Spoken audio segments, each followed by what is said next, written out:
السلام علیکم ورحمۃ اللہ وبرکاتہ۔ الحمد للہ رب العالمین والعاقبۃ للمتقین والصلاة والسلام علی رسولہ الکریم اما بعد فاعوذ باللہ من الشیطان الرجیم بسم اللہ الرحمن الرحیم قد افلح من تزکى وذکر اسم ربہ فصلی۔ محترم ناظرین کرام، اللہ کے فضل اور اس کے احسان سے الحمدللہ رمضان المبارک کا بیشتر حصہ گزر چکا ہے اور چند ایام باقی ہیں۔ اللہ رب العالمین سے ہم یہی دعا کرتے ہیں کہ رب العالمین گزرے ہوئے ایام میں ہمارے جو اعمال ہوئے ہیں اعمال صالحہ، اللہ رب العالمین تو اس کو قبول فرما لے، اور آنے والے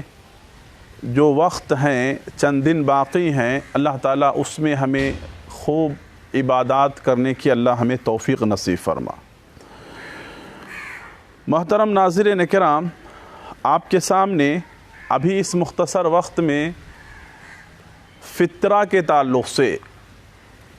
کچھ بنیادی مسائل اور کچھ بنیادی باتیں عرض کرنے کی میں کوشش کروں گا۔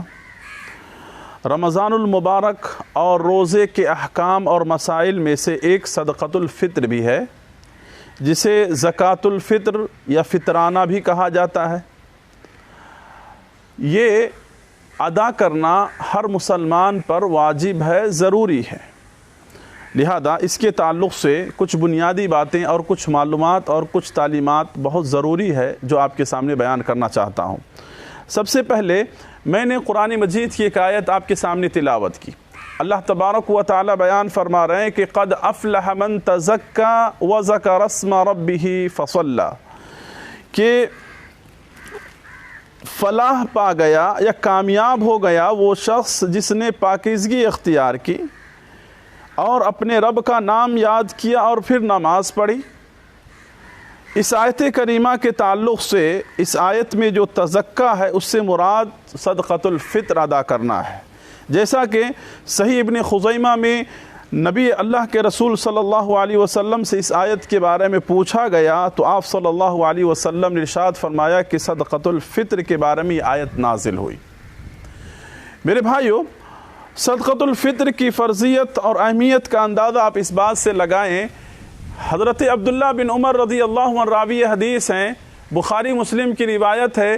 کہ نبی کریم صلی اللہ علیہ وسلم نے صدقۃ الفطر کو فرض قرار دیا۔ ہر مسلمان، آزاد مرد عورت بوڑھے بچے تمام کی طرف سے صدقۃ الفطر ادا کرنا واجب ہے۔ صدقۃ الفطر اس سلسلے میں ابو داؤد کی ایک صحیح روایت ہے، حضرت عبداللہ بن عباس رضی اللہ عنہ بیان فرماتے ہیں کہ نبی کریم صلی اللہ علیہ وسلم نے اس کے تعلق سے یہ بات بیان فرمائی کہ روزے دار روزے کی حالت میں جو روزہ رکھتا ہے تو اس سے جو غلطیاں ہو جاتی ہیں، اس سے جو نازیبہ الفاظ نکل جاتے ہیں، بیہودہ اور لغویات جو ہو جاتے ہیں، اس کو اللہ تبارک و تعالیٰ اس کی وجہ سے اللہ تعالیٰ اس کو معاف کر دیتا ہے۔ یعنی صدقۃ الفطر ادا کرنے کی جو حکمت بیان کی گئی ہے وہ کئی ایک حکمتیں ہیں۔ اس میں سے پہلی حکمت جو حضرت عبداللہ بن عباس رضی اللہ عنہ بیان فرماتے ہیں اس کے تعلق سے وہ یہ کہ اللہ تبارک و تعالیٰ ہماری غلطیوں کو، روزے کی حالت میں ہونے والی نازیبہ الفاظ ہماری زبان سے نکلنے والے یا روزے کے منافی کوئی کام ہو جاتی ہے ہم سے روزے کی حالت میں، تو اللہ تبارک و تعالیٰ کیا ہے اس یعنی زکوٰۃ الفطر یعنی اس فطرے کی ادا کرنے کی وجہ سے اللہ تبارک و تعالیٰ اس کو معاف کر دیتا ہے، یہ نکالنے کی وجہ سے۔ دوسری حکمت یہ ہے کہ اللہ کے رسول صلی اللہ علیہ وسلم نے اس بات کا حکم اس وجہ سے دیا کہ معاشرے کے اندر جو لوگ غریب ہیں، جو لوگ نادار ہیں، عید کے دن ان کو بھی اچھا کھانا میسر ہو جائے، انہیں بھی کھانا مل جائے، معاشرے کے اندر کوئی آدمی بھوکا نہ رہے۔ جس کی وجہ سے اللہ کے رسول صلی اللہ علیہ وسلم نے اس بات کا حکم دیا، شریعت نے اس بات کا حکم دیا کہ غریب لوگوں کو بھی عید کے دن کھانے پینے کی چیزیں مل جائیں اور وہ بھی عام لوگوں کے ساتھ کیا ہے خوشی منا سکے، دوسرے لوگوں کے ساتھ خوشی منا سکیں۔ تو بنیادی طور پر یہ دو حکمتیں ہمیں یاد رکھنی چاہیے۔ ایک تو روزے کی حالت میں ہم سے جو غلطیاں ہو جاتی ہیں وہ پورا ہوتا ہے، اور دوسری بات یہ ہے کہ غریب اور مسکین کو بھی کھانا مل جاتا ہے، کھانا پہنچ جاتا ہے۔ اب سوال یہ پیدا ہوتا ہے کہ صدقۃ الفطر کن چیزوں میں ادا کیا جائے، یعنی کون سی چیز کے ذریعے سے صدقۃ الفطر ادا ہوگا۔ تو صدقۃ الفطر کے لیے حضرت ابو سعید رضی اللہ عنہ بیان کرتے ہیں کہ نبی کریم صلی اللہ علیہ وسلم کے زمانے میں ہم کیا کرتے تھے، یعنی صدقۃ الفطر جو ہے کھجور میں سے، پنیر میں سے، اور اسی طرح سے کشمش، منقہ جو ہے، ان تمام چیزوں میں سے ایک سا ادا کیا کرتے تھے، ایک سا دیا کرتے تھے۔ تو معلوم یہ ہوا کہ ایک سا تقریباً ابھی کے وزن کے اعتبار سے 2.5 kg ہوتا ہے، 2.5 kg۔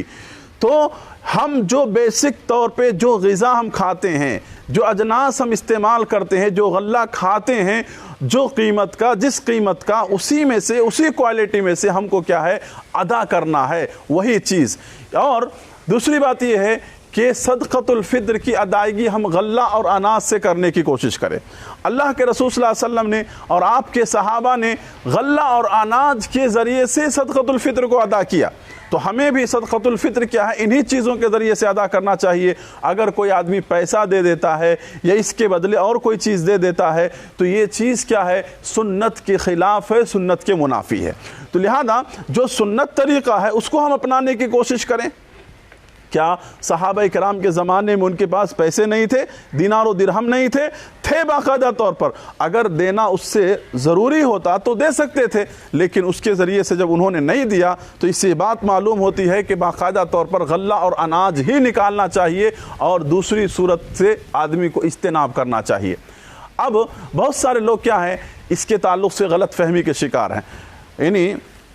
صدقۃ الفطر کا جو پیسہ ہوتا ہے اس کو کیا کرتے ہیں، اس کے ذریعے سے لوگ سوچتے ہیں کسی غریب کو کپڑا خرید کر دے دینے سے ہوتا ہے، کسی غریب کو ایسے ہی پیسہ دے دینے سے ہو جاتا ہے، یا ہیلپ کر دینے سے ہوتا ہے۔ یہ سب چیز سنت کے خلاف ہے۔ آپ کو کپڑا دینا ہے، آپ کو ہیلپ کرنا ہے، آپ نفلی صدقات کے ذریعے سے آپ مدد کریں، اللہ نے آپ کو صلاحیت دیا ہے تو، لیکن یہ چیز جو ہے واجب ہے ہر مسلمان، مرد، عورت، یعنی آزاد، بچہ، بوڑھا، تمام کی طرف سے کیا ہے یہ صدقۃ الفطر ادا کرنا ہے، مالدار کیا، غریب کیا، سب کو دینا ہے یہ چیز۔